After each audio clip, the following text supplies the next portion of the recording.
ఈ బిజినెస్ ఏదైనా మీ ఊర్లో ప్రమోషన్ చేయాలంటే అది సుమన్ టీవీతోనే సాధ్యం. ఇప్పుడే సంప్రదించండి. అయితే నమస్తే సుమన్ టీవీ. మనం ప్రస్తుతం పిఠాపురం నియోజకవర్గంలో ఉన్నాము. పిఠాపురం నియోజకవర్గంలో జనసేన రాష్ట్ర నాయకులు ఎవరైతే ఉన్నారో వాళ్ళందరూ కూడా ఈ రోజు ఒక చోట గ్యాదర్ అవ్వడం జరిగింది. అయితే గతంలో ఎవరైతే ఉన్నారో మన దువ్వాడ శ్రీనివాస్ వైఎస్ఆర్సీపీ నాయకులు ఎమ్మెల్సీగా ఉన్నారు. దువ్వాడ శ్రీనివాస్ గారు పవన్ కళ్యాణ్ గారిని ఉద్దేశించి 2 రోజుల క్రితం అనుచిత వ్యాఖ్యలు చేయడం జరిగింది. చాలా ఘాటుగా ఆయన పవన్ కళ్యాణ్ గారిపై విమర్శలు చేయడం జరిగింది. అయితే దానికి సంబంధించి జనసేన నాయకులు ఎవరైతే ఉన్నారో వాళ్ళందరూ కూడా దువ్వాడ శ్రీనివాస్ గారికి సమాధానం చెప్పడానికి మేము సిద్ధంగా ఉన్నామని చెప్తున్నారు. వాళ్ళ మాటల్లోనే ఏం చెప్తారు ఏంటనే తెలుసుకునే ప్రయత్నం చేద్దాం. మేడం నమస్తే, చెప్పండి ఏంటి పవన్ కళ్యాణ్ గారి పట్ల చాలా దురుసుగా ఆయన స్పందిస్తున్నారు దువ్వాడ శ్రీనివాస్ గారు, దానిపై మీరు ఏ విధంగా స్పందిస్తారు? ఆయనకి పిచ్చుకుక్క కరిచినట్టు మొన్న మాట్లాడాడు. అసలు సబ్జెక్ట్ నాలెడ్జ్ కూడా లేకుండా అసెంబ్లీలో అడుగు పెట్టాలి అంటే, ప్రతిపక్ష హోదా కావాలంటే మినిమం 18 సీట్లైనా రావాలి అన్న ఇంగిత జ్ఞానం కూడా లేకుండా దరిద్రపు కొట్టు మాటలు. 50 కోట్లు నెలకు పవన్ కళ్యాణ్ గారు తీసుకుంటున్నాం. ఊరే సన్నాసి.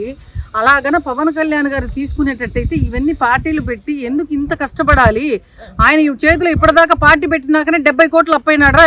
తెలుసుకోవాలి కదా ఇవన్నీ. నువ్వు పవన్ కళ్యాణ్ గారు చేతిలో సొమ్ము కూడా ఖర్చు పెడుతున్నాడు. నిన్నటికి నిన్న నేను అసలు ఏ డబ్బు 1 రూపాయి కూడా తీసుకున్నాను చెప్తున్నాడు. చేతిలో చిల్లి గవ్వ పెట్టుకోకుండా పార్టీలో ఒక హోదా లేకపోయినా కూడా, ఒక ఎమ్మెల్యే లేకపోయినా కూడా ఇంత గతంలోనే ఆయన రైతుల పక్షాన నిలబడినటువంటి నాయకుడురా. తెలుసుకోవాలి నువ్వు. ఏదో ఒక పిల్లని వేసుకొని 4 రీల్స్ చేసుకొని నీకు ఈ వయసులో చాక్లెట్ డే ఏందో, కిస్ డే ఏందో, హగ్ డే ఏందో మా కర్మ కాకపోతే మీ దరిద్రపు మొహాలు చూడలేక సస్తున్నాం అసలు మేము. అలాంటి వాళ్ళని అప్పుడు దువ్వాడ శ్రీనివాస్ గారికి ఆల్రెడీ ఎదిగొచ్చిన ఆడపిల్లలు ఉన్నారు. ఆ ఎదిగొచ్చిన ఆడపిల్లలు ఉండగా ఆయన మళ్ళీ రెండో పెళ్లి చేసుకోవడానికి సిద్ధపడతారు. ఐ లవ్ యూ అని చెప్పి రకరకాల యూట్యూబ్ మొత్తం ఆయన చెప్తున్నాను. అలా ఎదిగారు. ఇడికి వయసుకు వచ్చాడు. సిగ్గన్నా ఉందా? కన్న కూతుర్ని పట్టుకొని కాలుతో తన్నాడండి. కన్న కూతుర్ని లకారాలు మాట్లాడిన ఈడు పవన్ కళ్యాణ్ గురించి మాట్లాడితే ఇట్లాంటి సన్నాసుల్ని చేత్తో కూడా కాదు, తిరుపతిలో అయితే పరకతో కొట్టి పంపిస్తాయి. నువ్వు ఇంకొకసారి పవన్ కళ్యాణ్ గురించి మాట్లాడినావంటే పళ్ళు రాళ్ళు కూడా చేతిలో పెడతా. వైఎస్ఆర్సీపీ ప్రతిపక్షంలో ఉన్న ప్రజలు 151 సీట్లు ఇచ్చిన ప్రజలు 11 సీట్లు ఇచ్చినా సరే ఇప్పటికీ కూడా వాళ్ళు మొరగడం అనేది మానలేదు. ఇంకా ఘాటుగా స్పందిస్తున్నారు. పవన్ కళ్యాణ్ గారికి నెలకి 50 కోట్ల రూపాయలు చంద్రబాబు నాయుడు గారు ఇస్తున్నారు కాబట్టి ఆయన ప్రశ్నించకుండా ఉండిపోయాడని చెప్పి చాలా ఘాటుగా మాట్లాడారు. దానిపై మీరు ఏ విధంగా స్పందిస్తారు? అంటే గత కొన్ని రోజులుగా, కొన్ని నెలలుగా ఏంటంటే లవ్ లో ఉన్నాడు బాసు. ఇప్పుడే తెలివి వచ్చింది బయటకు వచ్చి ఏం మాట్లాడుతున్నావు అని. ఎందుకంటే మాట్లాడతాడంటే కళ్యాణ్ గారి కోసం, వాళ్ళ ఉనికి చాటుకోవడం కోసం 50 కోట్లు ఇస్తున్నారని చెప్తున్నాడు. బాబు నువ్వు పక్క నుండి ఇప్పిస్తున్నట్టు మాట్లాడుతున్నావు. ఫస్ట్ ఆఫ్ ఆల్ నువ్వు నీ సంసారాన్ని, నీ పిల్లల్ని చక్కబెట్టుకుని నువ్వు ఒక పబ్లిక్ సర్వెంట్ అనే సంగతే మర్చిపోయి ఇష్టం వచ్చినట్టు నువ్వు పిచ్చి వేషాలన్నీ వేస్తున్నావు. ఈ రోజు ఏంటంటే నేనున్నాను అని తగునమ్మా అని మళ్ళీ బయటకు వచ్చారు. నిన్నగాక మొన్న ఒకటి వెళ్ళాడు, రేపో ఎల్లుండో తన కూడా వెళ్ళబోతున్నాడు. ఇంతలో కంగారు పడకుండా కొంచెం అన్ని మూసుకొని కూర్చుంటే బాగుంటుంది. ఎందుకంటే మా వీర మహిళలందరూ కూడా చాలా ఘోరమైన తిట్లతోటే ముగిస్తున్నారు అనుకోవద్దు.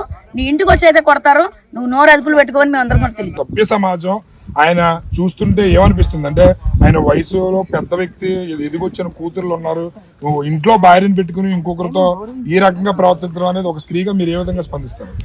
నిజంగా ఒక స్త్రీగా చెప్పాలంటే చాలా సిగ్గుపడుతున్నామండి.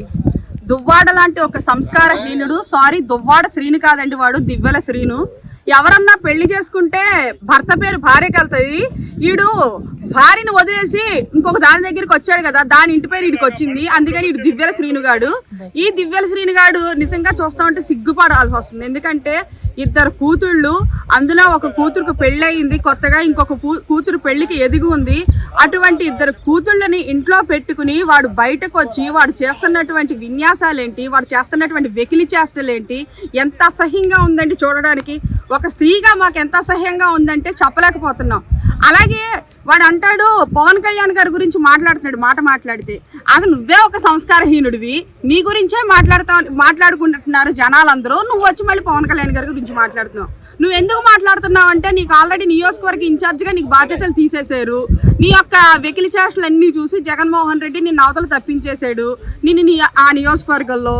నీకు ఇప్పుడు నీ ఉనికిని చాటుకోవడానికి నేను ఇంకా ఫామ్ లోనే ఉన్నాను, నేను ఇంకా బతికే ఉన్నాను, నన్ను పట్టించుకోండి రా బాబు అని చెప్పేసి జగన్మోహన్ రెడ్డి దగ్గర నిన్ను నువ్వు ప్రూవ్ చేసుకోవడం కోసం ఇప్పుడు వచ్చి పవన్ కళ్యాణ్ గారిని అంటున్నావు. ఆకాశం వైపు ఉమ్మేయాలని చూడకు, అది నీ మీదే పడుతుంది. ఎందుకంటే నువ్వు ఎటు కానీ పనికిరాని ఎదవ అయిపోయావు ఈ రోజున.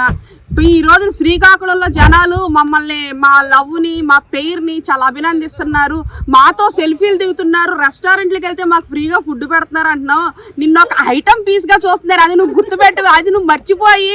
ఎవరైనా అలాగే చూస్తారు కదా, ఒక ఐటమ్ పీస్ని ఎలా చూస్తారు, ఆడితో ఒక ఎంటర్టైన్మెంట్ ఉంటుందని చూస్తారు. అందుకనే నువ్వు ఒక ఐటమ్ పీస్ లాగా నువ్వు దివ్యల మాదిరి కారు దిగే వాటికి మిమ్మల్ని ఒక ఐటమ్ పీస్ లాగా చూసి మీకు ఫ్రీగా ఫుడ్ పెడతాం, సెల్ఫీలు దిగడం. ఆ సెల్ఫీలు దిగడం వరకు నువ్వు అనుకుంటున్నావు, కానీ ఆ సెల్ఫీకి ఎలాంటి క్యాప్షన్లు పెట్టి ఫేస్బుక్ లో పెట్టుకుంటున్నారో నువ్వు చూస్తే ఉరేచుకు చస్తావు. అవి చూడక ఏదో మాతో ఫోటోలు దిగుతున్నారని చెప్పేసి గొప్పగా చెప్పుకుంటున్నావు. ఆ తింగర వేషాలు తింగరతామోనో ఇది. ఆయన పవన్ కళ్యాణ్ గారి మీద ఘాటుగానే కాకుండా జన సైనికుల మీద కూడా చాలా ఘాటుగా స్పందించారు. జన సైనికులు కాదు, జన సైకోలు అని చెప్పి కూడా విమర్శించడం జరిగింది. దానిపై మీరు ఒక సీనియర్ రాజకీయ నాయకులుగా, జనసేన నాయకురాలుగా మీరు ఏ విధంగా స్పందిస్తారు? వాడే ఒక పెద్ద సైకో. ఇక మమ్మల్ని సైకో అనడానికి వాడికి ఏమీ లేక అటువంటి మాటలు మాట్లాడుతున్నాడు. అతనికి చరిత్ర లేకపోతే ముందు భార్య వాణి గారితో వచ్చి అతను రాజకీయంలో తిరిగి రాజకీయంగా ఎదిగినవాడు. ఇప్పుడు ఏమైందంటే ఆవిడని వదిలేసి వేరే ఒకరిని పట్టుకొని ఆ డ్యాన్స్ నచ్చిందంట, అయి నచ్చిందంట, అందుకే ఆవిడ కూడా తిరుగుతున్నాడు. అంతే తప్ప మళ్ళీ తిరిగి వాణి గారి దగ్గరికే వస్తాడు. అది కన్ఫామ్. ఎందుకంటే అతను ముందు ఇద్దరు పిల్లల్ని చక్కబెట్టుకుని, భార్యను చక్కబెట్టుకుని, అప్పుడు పవన్ కళ్యాణ్ గారు ఇలా చేశారు అలా చేశారు అంటే అర్థం ఉంది. ఏది లేని దానికి ఆయన పవన్ కళ్యాణ్ గారి మీద అసలు ఆయన మాట ఎత్తడానికి కూడా సరిపోని మనిషి అతని గురించి మాట్లాడటం కూడా ఎక్కువ మాట్లాడి మేము అతన్ని పెద్దవాడిని చేస్తున్నామేమో అనుకుంటున్నాం. మేము వాడిని అలా పిచ్చుకుక్కలా వదిలేయడమే బెటర్. రాష్ట్ర నాయకుల స్పందన చాలా ఘాటుగా దువ్వాడ శ్రీనివాస్ గారికి అయితే సమాధానం చెప్తున్నారు. ఆయన ఒక పిచ్చి కుక్క, మురిగే కుక్కకి విలువ ఇవ్వాల్సిన అవసరం లేదు, అలాంటి కుక్కకి విలువిస్తే మన స్థాయిని తగ్గించుకోవడం, అలాంటి వాడి స్థాయిని పెంచినట్టు అవుద్ది అని చెప్పి కూడా చాలా ఘాటుగానే విమర్శిస్తున్నారు. పవన్ కళ్యాణ్ గారిని విమర్శించే స్థాయి తనది కాదు అని చెప్పి కూడా స్పందిస్తున్నారు. కెమెరామెన్ అశోక్తో శ్రీనివాస్, సుమన్ టీవీ.